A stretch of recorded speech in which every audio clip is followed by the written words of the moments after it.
Chasers Podcast. Coming to you live and direct with your host and your moderator, Kevin L. Warren. This is a real sports podcast for real fans. Hey, good morning. How's everybody? Happy Sunday to you. Hope everybody's doing well here on this Sunday morning. It's another edition of the Sports Chasers Podcast, coming to you live and direct. It's the Gridiron Rundown, college football. This, edition, week five. Week five, man, got a lot to get into. But before we do that, make sure you like, click, subscribe to the channel. Make sure you also share the channel. Also on the podcast side, within the sound of my voice, make sure you also give us that 5-star. Can I see my hand? 5-star review on there. Excuse me. And love us, like us, hate us. Give us your thoughts on the podcast. With that said, D-Dub, what's going on? Good morning, sir. Yo, man. Good morning, man. Yo, do you need some tea? Probably so. Yeah, you need some tea, bro. You coming up here, these people don't want to hear you and all this shit, man. Sunday morning with the BS early in the morning. It's nasty. I got some water, bro. Relax. Okay. So you. next time and I am a tea connoisseur. So, Yo, what's up, man? I'm just bugging. I know, man. Yeah, he's mad from the fight last night. Even though this is not a boxing thing, we'll get into that we'll Thursday. About that. Yeah. DA from he was from Cell Block last night, but yeah, he looks like he's doing a 42nd Street photo over there. DA, what's up, bro? How are you? Good morning. Man, I'm good. I don't know why this stuff doesn't work. It's Sunday morning. Technical difficulties. Yeah. I don't want to. It happens. Until we get some. We get some guys that could do that. And, no worries, man. Don't worry. Our way. Yeah. We rise to the top, as Dougie Fresh said. Give it all you got. Give it all you got. That's all, man. Boy, we trying. Lord knows we are trying. It's all good. Hey, let's get into it. Of course, the game of the day. Number 8 USC defeats Colorado 48-41. Caleb Williams, he ties a career high with 6 TD passes.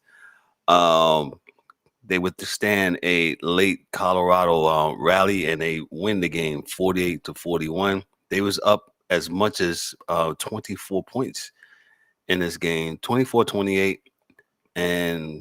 But I don't know where USC's defense went. Shout out to Colorado, Coach Sanders, for his team hanging in there and showing some fight and coming back. Let's give you some by the numbers. USC had 403 yards of passing, 95 yards of rushing, 498 yards in total. Kudos to Colorado. They came out rushing the ball, 193 yards rushing, 371 yards passing. A lot of that is from, excuse me, there I go again, from Sanders and their running back Hankerson, man. So, D-Dub, what's your thoughts on the game as I gave the numbers? Pretty good game. Like I say, Colorado got down early. USC was making it look easy. Shout out to Caleb Williams, as he is definitely going to be a number one coming out, if not Heisman Trophy winner. But they was down. What was it? 14 nothing first quarter. And then kudos to Colorado, man. They stayed in the fight. They didn't give up. Nope. But I think half of it is also that USC, again, when you get up big, I think it's human nature at times, unless you really, really hate these, hate that team, that you ease up a little bit. And especially the Miami Dolphins. Right. And keep on pouring it on. But I think USC might have eased up. They did not play a great second half, only scoring 14 points. And in that second half, third quarter, nothing in the fourth. So, kudos. Like I said, Colorado, they got this dude, or wide receiver, Omari Miller. Yes, he definitely, put people on notice, and I think they, just to see another wide receiver out there. Yeah, he was. He had 7 catches, 7 receptions, 196 yards, and 1 touchdown. He was fantastic out there on the field. McClain, the cornerback, did get a chance to play. He was out there. He made I thought he had an interception, but that was called back. But overall, man, what you expect? Colorado played good. Coach Prime said he was proud of his team for competing. So they go down 3-2. Said they got a couple other games that they might should get. A couple wins. Uh I think this is the last of the 2 games that tough games. Right. So so they'll play a couple games. But they're 3-2 now in the Pac-12. So Yep. DA is DA there.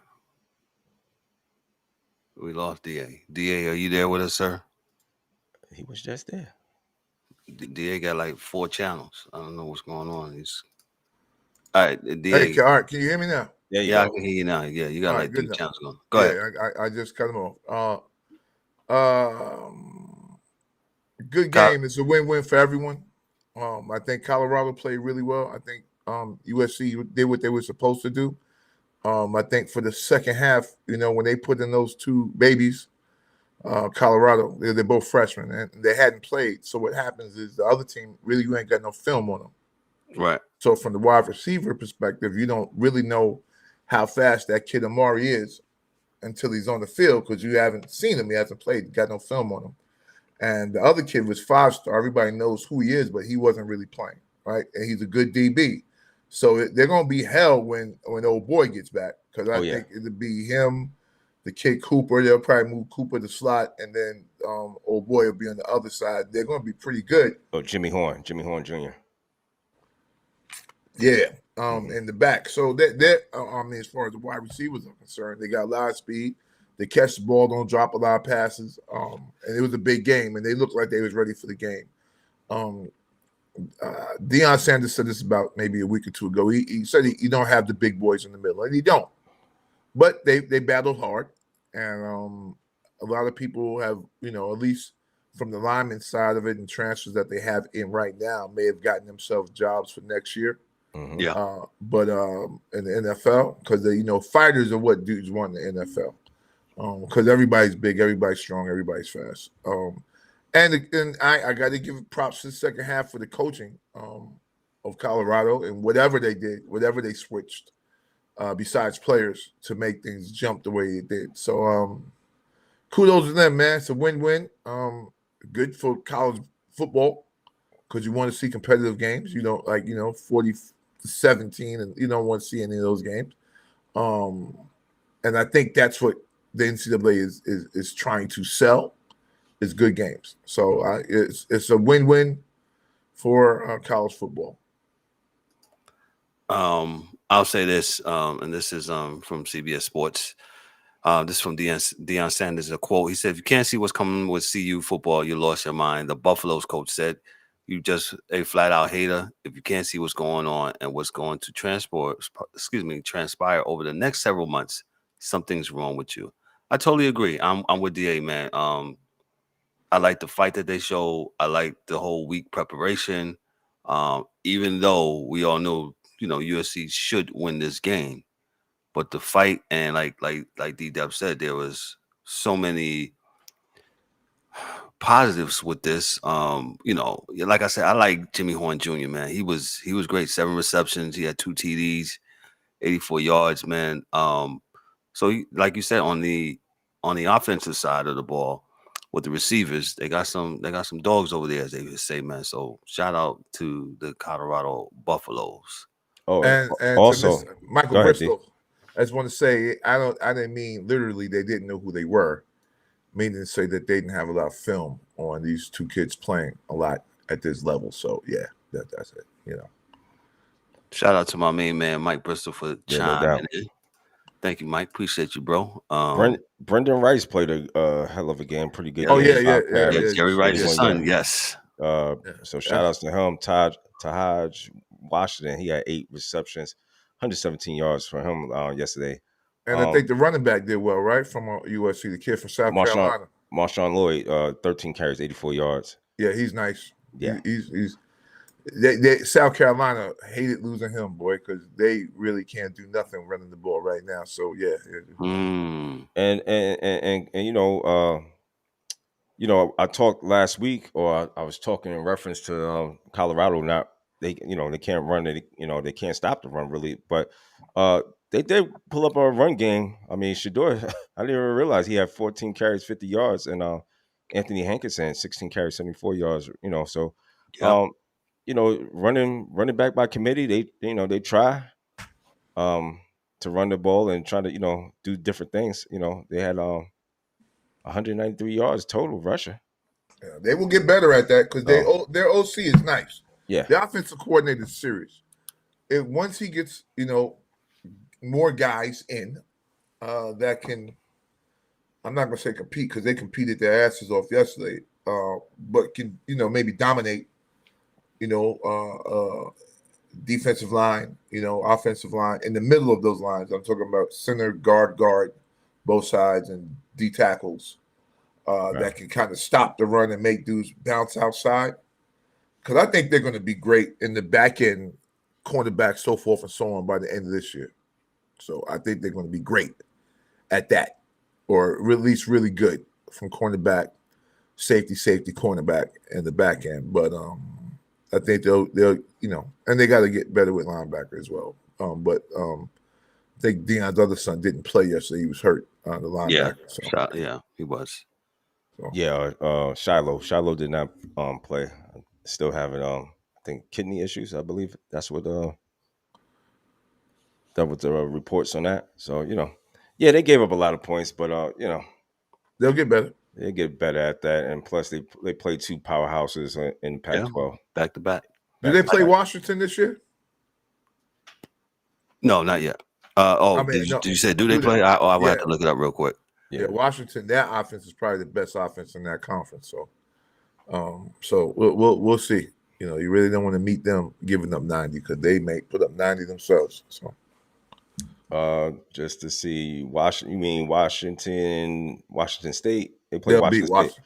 They're not playing. Washington. They're not playing Washington. Not okay, this year. Cool. Mm-mm. Yeah, I think they can get Washington State. They can't get Washington, though. But okay. I mean, but for the next couple of games, they're. I mean, from looking at what they got, and this is talking about Colorado, they can handle Arizona State. They can handle Stanford. They can handle UCLA. Now, UCLA is going to be a hard one. That's going to be a hard one. You think it's going to be a hard one for them? Yeah, they got a good team. Well, they at UCLA on that one, so Oregon State, Arizona, Washington State, Utah. So that's They said Oregon State. Yeah, they got Oregon State. Okay, so I think they may get UCLA. They ain't gonna get Oregon State. So. Yeah. We like to accommodate all those that chime in.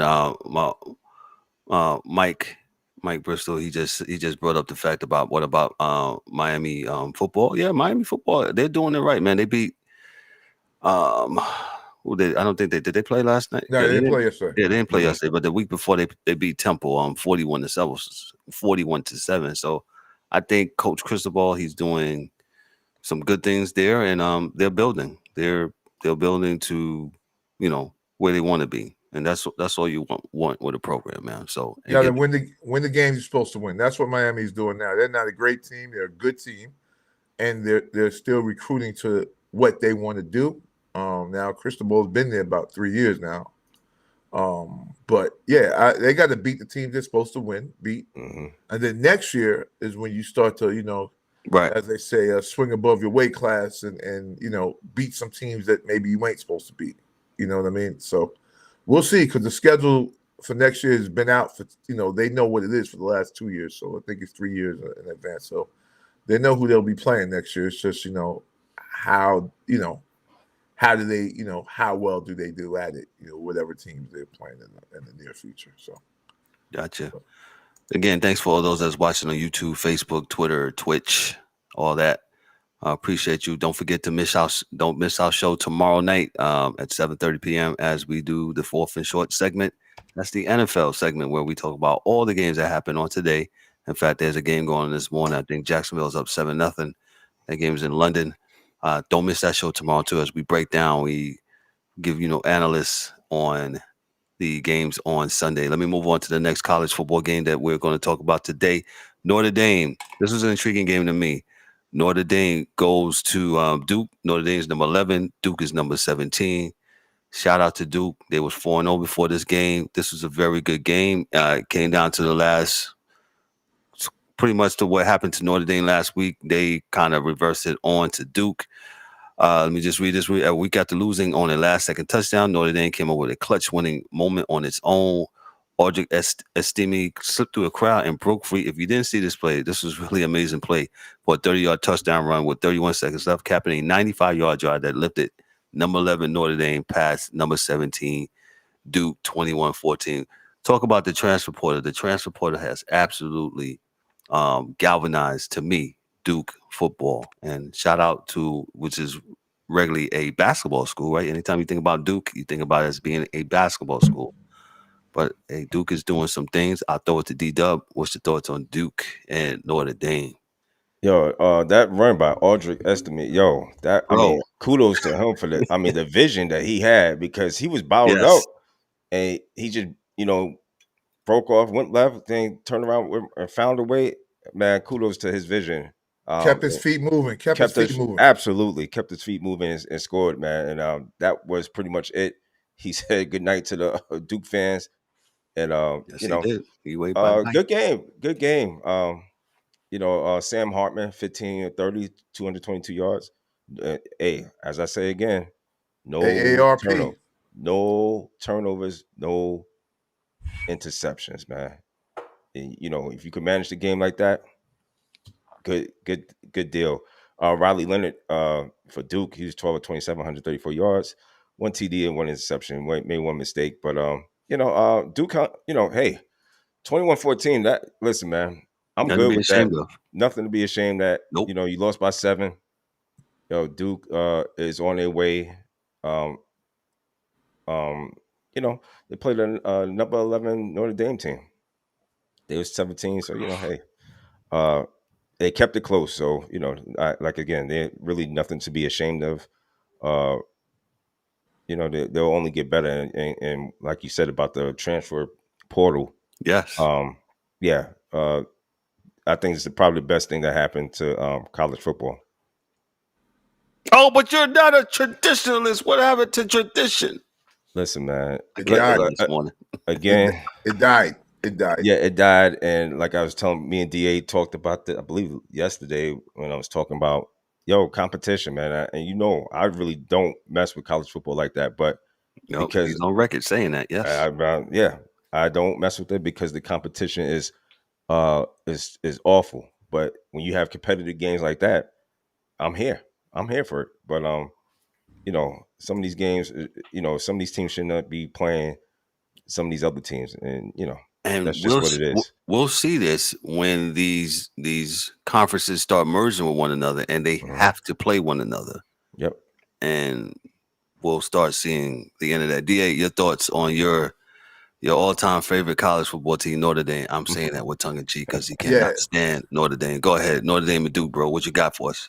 Good game. Duke played very well. They both played a good game. It was a smash mouth type of game. Who was ever going to be the most physically imposing was going to win the game and make the least amount of mistakes.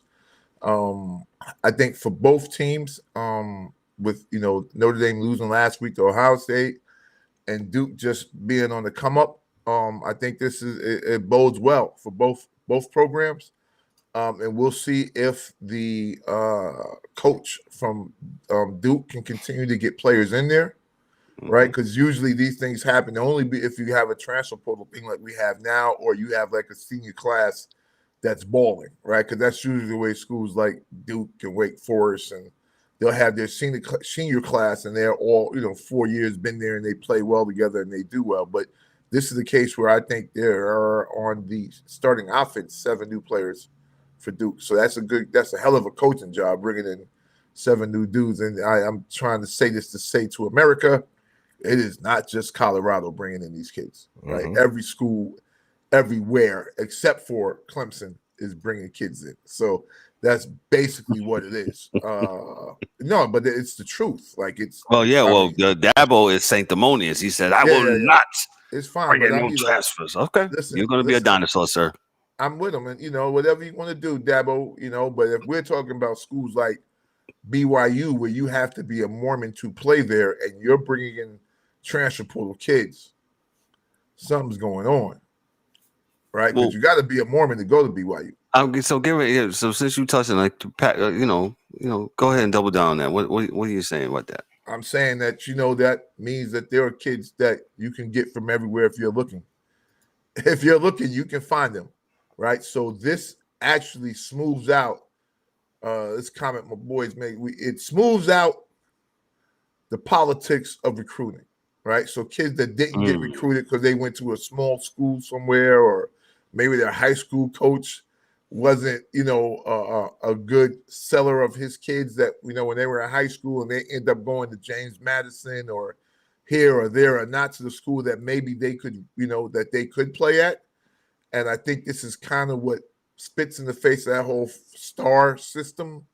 So I have to kind of think in my head what I'm thinking about with, kids being 2-star, 3-star, 4-star, 5-star, because the reality is in 4 years, a 1-star can become a 5-star and be an NFL Hall of Famer, right? Within that time. He just didn't go to Notre Dame at first. He might have went to James Madison or he might have went to VMI. So he goes there for 3 years, and with the transfer portal, if he kills the league that he's in and has good tape, he can then send his tape to Notre Dame. Because that's the thing now. Before, there was no way to recruit. And you couldn't, if I wanted Darryl Warren to be on my team, and I was at, I'm the coach of whatever, and Darryl's at, James Madison. I'm like, I like this kid. I've seen the tape of him. Maybe, they played against my daughter's school. And you want him, there was no way you could really contact that kid. Now, I think that you just call him. Yo, Doug, what you doing next year? And then, and Darryl Warren can come play for you.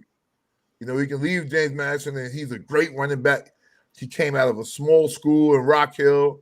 He wasn't at South Point or any of the power schools, or no one really knew who he was. So he went to a small school, and he's doing his thing. He just ran for 300 yards on Eastern Carolina. I'm like, let me call this kid. let me see what's good if he wants to come to Notre Dame next year. And I think that's the way this thing is jumping off. And so what I'm saying is it smooths out some of the mistakes made in recruiting. Because kids that can play at that level are getting a chance to play at that level. Now, it will change because it's actually costing people in other positions money in the NCAA. But, yeah, right now it's a good thing. Gotcha. So the recruiting for Luke and think it's closing the gap. And like the Dub says, you just want some competitive games on Saturday, man. You know what I'm saying? At least I do. I do. At least I do. I don't know about everybody else. They love college football, and that's cool, man. But you got to put some competitive. 90 to 3 is not the move, bro. I'm just not with that. I'm sorry. Nah, man. Let me move on to the another game here that we're going to focus on this morning. We got number 24 Kansas and number 3 Texas. Number 3 Texas showed their might on yesterday, 40-14 beat down of Kansas. Jonathan Brooks and the balanced Texas has been using both to put teams away through the first half of the season. Brooks rushed for 217 yards and 2 touchdowns as the number 3 Texas piled up more than 600 yards total in a 40-14 win over number 24 Kansas, which lost standout quarterback Jalen Daniels in pregame warm-ups with back stiffness. Quinn Evers passed for 325 yards and ran 30 yards for the game's first score. Texas 5-0, 2-0 in the Big 12. Also got another standout game from his defense, which has surrendered just 3 touchdowns in 3 games. I'll give it to DA. Your thoughts on Texas and I think Kansas? Is Texas back? Is Texas football back, bro? No, they were back last year. There's just the quarterback got hurt. So, good team, good recruiting. Transfer portal, NIL, all that. They take advantage of it all. They've got that money. I do believe though at the end of the day, Kansas probably would not have won that game, but it probably would have been a better game had their quarterback not got hurt because he's a bad boy. He can really play. And he didn't get a chance to play at all. So I think it would have been a closer game had he played, but Texas is just better than them. That's all. His levels to this shit. So, that's it. That is all. Gotcha. You dub? Yeah, I didn't watch much of this game, but it's definitely when I, looked up the score, I was like, damn. Like Kansas is supposed to be, you know what I'm saying? It's like Kansas, man. Yo, I didn't know about the quarterback. Okay, so that explains a lot of it for Kansas. But yo, man, yeah, I did see Quinn. What's how you say his last name? Ewers or Ewers? Ewers. It's a fast white dude, man. Just because you don't see too many fast white quarterbacks that like that, and he was pretty fast. He took off for one and scampered. I mean, that had to be about 30 or 40 plus yards, man. And then that one to the pylon. Yeah, he's pretty good. So, but it's Texas back. Well, right now they 5-0, man. So you gotta put some respect on their name. Number 3 in the country. Jonathan Brooks, man. I don't know if it was just Kansas defense was just that bad, but 218 yards on 21 carries, man. Texas keeps running backs though, man. They keep the best runner in the NFL right now. Well, the last 2 drafts of running backs, the dude played for Seattle, and the dude that is it for Seattle? Might be for Seattle. And the dude that plays for Atlanta, like they keep running backs, man. They keep them, man. So yeah, well, Jonathan Brooks is he's tough dude, tough dude. 218 yards, man. It's pretty impressive. But again, Kansas, man, good try. Good try. Yeah, good try. Yeah. So I guess you'll get bounced back down to either out the probably from the top 25. Yeah.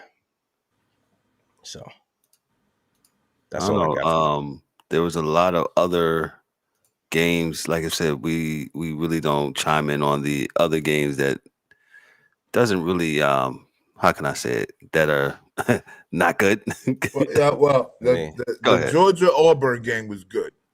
Yes, Georgia. That was a good game. Yes, 27-20. That was and Auburn gave those cats all that they could handle. Yes, Auburn, they bring some big dudes, B. Hey, Auburn is big. I mean, you look. They showed the picture of their line, man. I'm like, good gracious, man. They look like NFL players, like they're ready to go. Oh, they are. They're very serious. And Kentucky, man, got to big up their running back. I think his last name was Brown. Ran for 280 yards yesterday on Florida. Almost broke the record there. So for them, I got to give him some props, man, for that. And Georgia props for staying number 1. Is no moral victories in this game, man. Either you win or you lose, and they won. So. Yeah, what's his name? Ray Davis, 26 carry, 280 yards. Yeah, that's it. Sorry, sir. I don't want to say I said your name wrong. I apologize, Mr. Davis, man. Ray Davis, 26 carries. Kentucky, for 75 yards. Yeah, Kentucky. What was that? 33-14. Yeah, over Florida. In Florida, to me, they keep flip flopping them back. I don't understand what's Well, Florida, I mean, they look good against UNC Charlotte. I mean, yo. Shout out to UNC Charlotte. But even UNC Charlotte, they had nothing to be ashamed of, man. They lost by 14. So as far as I'm concerned, Gators, I don't know what y'all doing over there, man. They have of the big 3 Florida schools, I think they're probably the furthest behind in the NIL recruiting whatever thing, because why is Florida that? State? I don't know. Probably because Florida State and Miami are getting all the kids. I don't know. Be it. I don't know. Because Miami's there. Florida. I mean, now Florida's going to So we look at the. There's going to be a lot of change this week. I think Florida drops out the top 25. I think Kansas drops out the top 25. Missouri will probably move up. Tennessee will move up, I guess. I mean, they beat South Carolina. It's not that good. Mississippi is going to move up. Oregon State's definitely going to move up because they beat Utah. Miami. Hey, what time do the rankings come out? Did the rankings come out like now? Nah, they don't come out. I don't think it comes out tomorrow. Okay. Tomorrow. All right. Duke is probably going to go down.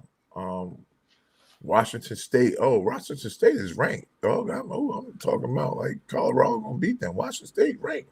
They're 16. Yeah, That might be a problem. Yeah. That might be a problem for Colorado. USC is good. Oklahoma won. I think LSU lost, so they're gonna get dropped. They lost. They're 13. I think they lost to Ole Miss, right? Yes. Yeah. Alabama won. Notre Dame won. Utah lost. I think. We're getting ready to talk about Utah here in a second. Okay. In fact, let me take it away since you set me up there. Number 19 Utah defeated. Number 19 Oregon State defeated Utah 21-7. In Corvallis, Oregon, with a bold 4th and 1 play for a touchdown. Number 19 Oregon State showed it wasn't going to let one loss define the season. Out of a tightly bunched formation, Beavers quarterback DJ Ugalele faked a quarterback sneak. If you didn't see this was good too. I didn't watch much of this game, but I saw the highlights to it. This was like one of the best fakes you can watch. Faked the quarterback sneak and pitched to Silas Bolden, who ran 45 yards for the score. That all but sealed the Beavers' 21-7 victory over number 10 Utah on Friday night. So this game was on Friday night. But I saw the whatchamacallit to it, and this is what it is, man. So it was a good setup. Yeah, faked the quarterback sneak, pitched it with the right hand. One of the best I've ever seen. I mean, he totally faked everybody, and that running back just was gone. So, what can you say, man? I believe that Damian Martinez on that play, if I'm not mistaken. But good design, good play design, and shout outs to Oregon State. Utah goes to what 4-1. Yep. Yeah. 4-1. So, and still in the, I don't know how many spots they're going to drop, if they drop, if any. No, I don't think. Yeah, they may not drop much because it's a ranked team. So 19. So Oregon, 19, and Utah was 10. So And DJ, golly gee, go ahead, Kev. Say his name for me, please, sir. DJ Ugalele. Yes. Yeah. Ugalele. Yeah. Yeah. Just for everyone that don't remember, he was the dude that he left Clemson. He was Clemson's quarterback last year, and he left. Right. Yeah. So he bounced from Clemson. So as I guess the transfer portal, I guess Dabo, whatever. It wasn't working out. Whatever it wasn't working out there. So he bounced. He's a big quarterback, 6'4", 252. So Yeah. So DA says the rankings come out on Monday. I thought they came out today. But to give you a little rundown before we get on out of here, next week Georgia faces Kentucky. They're number 1. Michigan faces. Yeah. What? Michigan faces Minnesota. Texas plays Oklahoma. The Red River. Right. Hey, that's going to be a good one right there. Can I? Go ahead. Jump in, bro. Let's start at the beginning. Let's do some Charles Barkley type thing here, man. So you start at the beginning, and me and D will tell you whether you should watch the game or not watch the game. Good thing we made this on the fly. All right, so let's start again. Georgia versus Kentucky next week. Good game. Watch it. Yeah, that's a watchable game. Michigan versus Minnesota. No. Go to the store. That's the go to Lowe's. That's a go. Yeah, go to Lowe's. Go to Sam's. Yeah, go to Bodega. Whatever you do. Yeah, go ahead and go. Texas versus Oklahoma. That's a good one. Watch that. Yeah, watch that. Yeah. Ohio State versus Maryland. No, you go to the store. Do what the wife says to do. You got baby too. It's gonna be. If you ain't got nothing to do, it's okay, John. Yeah, the game's at 12 p.m. Okay. Yeah. Florida State versus Virginia Tech. Nah, you can go out. Do what your wife say. Florida State should smash them. You got Penn State versus UMass. Oh, definitely. Go out. Go wash your car. Yeah. Yes. Go pressure wash your house. Yes. You got something to do. Do it. Seed your lawn. Seed, weed a seed, whatever, aerate, whatever you got to do. Yes. I love that you made this up on the fly. We're going to do this every week. Thank you. Washington versus Oregon. Good game. Live scoring. Yeah. And since it's a Pac-12. Pac-4 game, it's probably going to come on late, so you'll be able to watch it. So Yeah. USC versus Arizona. now you can do something else. Yeah. Arizona. Yeah. Number 9, Oregon faces Washington. Yeah, that's a good game. Yes, Yeah, that's good. That's a good one. Yeah, you go watch that. Yeah, you straight with that. Utah versus Cal.